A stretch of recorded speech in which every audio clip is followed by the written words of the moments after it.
You tricked me. Instead of celebrating our newborn twin daughters, my husband lashed out and accused me of cheating on him. With venomous words and a cruel exit, Mark shattered our family. Now, I'm going to make him pay the price for abandoning us. I lay in the sterile white hospital bed, my heart full though my body ached. I was exhausted, but it all felt worthwhile as I stared down at the beautiful twin girls pressed to each of my sides. The babies cooed softly and tears of joy spilled down my face. After years of infertility and a long, difficult pregnancy, I was finally a mom. It was the best feeling in the world. I reached for my phone and typed a message to Mark, my husband. They're here. 2 beautiful girls.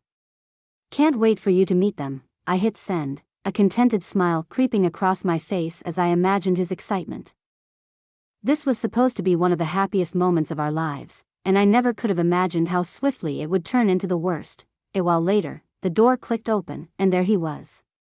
But instead of joy, Mark's expression was unreadable, stony, like a man called into a meeting he didn't want to attend. Hey, I said softly, mustering a smile.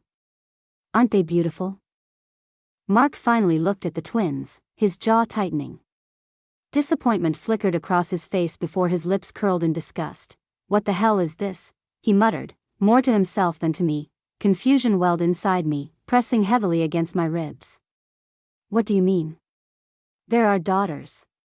What's going on with you, Mark? His gaze turned sharp. I could see the anger simmering beneath the surface, ready to explode. And when it did, it was like a dam breaking. I'll tell you what's going on. You tricked me, he snarled. You didn't tell me you were having girls. I blinked, stunned. What does it matter? They're healthy. They're perfect. I reached for his hand, desperate to tether him to this moment. But he yanked it away, disgust etched across his face like a bad tattoo. It matters a lot. This isn't what I wanted, Lindsay. I thought we were having boys. His voice rose, bouncing off the cold walls, and I felt every syllable slice through me. This whole family was supposed to carry on my name. My heart sank. You're serious? You're angry because they're girls? Darn right, I am. He stepped back like the sight of the babies physically repelled him. Everyone knows only boys can carry on a legacy. You cheated on me, didn't you? These can't be mine. The words hit me like a punch to the gut. Air escaped my lungs as if he'd knocked it clean out of me. How could you even say that? I whispered, tears blurring my vision. You're really accusing me of cheating because I had daughters. But he was already pacing toward the door, his hands clenching and unclenching in frustration. I'm not raising someone else's kids, he spat, his voice thick with finality. I'm out. Before I could respond, before I could beg or scream or cry, he was gone. The door slammed shut behind him with a deafening thud. And just like that, everything I thought I knew unraveled. I looked down at my daughters, cradled in my arms, their tiny faces serene. It's okay, sweethearts, I whispered, though my heart felt anything but okay, and for the first time since they were born, I began to cry. Mark disappeared. No calls. No messages. The only word I got of him was a rumor filtering through mutual friends that he was on vacation somewhere sunny, drinking cocktails with the same guys who toasted us at our wedding. That's right, he dumped me and went on vacation. It wasn't just the betrayal. It was the ease with which he walked away, as though our life together had been a minor inconvenience, but the worst was yet to come. I was back at home, settling into a routine with the girls, when I got the first message from Mark's mother, Sharon. I was so relieved. Sharon was a stern woman, and I knew Mark would have to come around if his mother was on my side. My fingers shook with anticipation as I played Sharon's voicemail. Her voice dripped through my phone like venom. You ruined everything, Sharon snarled. Mark deserved sons, everyone knows that. How could you do this to him? To our family? How could you betray my son like this? I was so shocked, and I dropped my phone. Her words cut deeper than any insult. To them, I hadn't just had daughters, but I had failed. And they wanted to punish me for it. I stared down at my phone, trying to process this new avenue of attack. I jumped when my phone started ringing. It was Sharon. I let it ring and watched as a new voicemail notification popped up after the ringing stopped. Then the text messages started rolling in, each one more vicious than the last. Sharon called me every name under the sun as she lambasted me for cheating on Mark, for giving birth to daughters, for not being a good wife. It went on and on. Mark's entire family had turned against me. I was all alone. I tried to keep it together, but the nursery became my sanctuary and prison at night.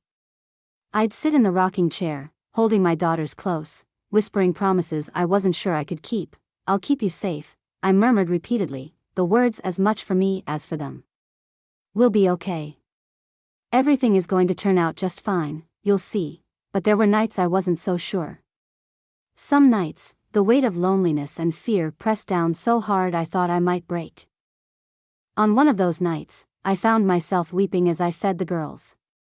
It all felt like too much to bear. "I can't keep doing this," I sobbed. "It's too hard. I can't keep waiting," and that's when it hit me.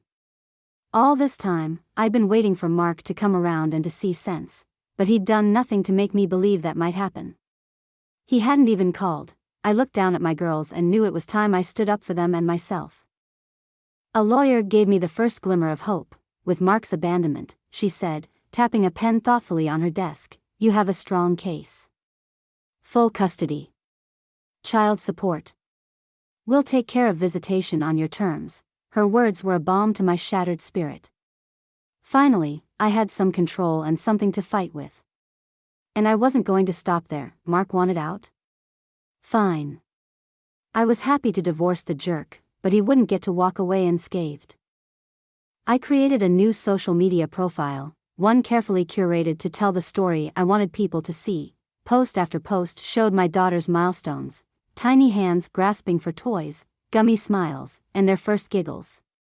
Each photo was a slice of happiness, and in every caption, there was an undeniable truth: Mark wasn't part of it.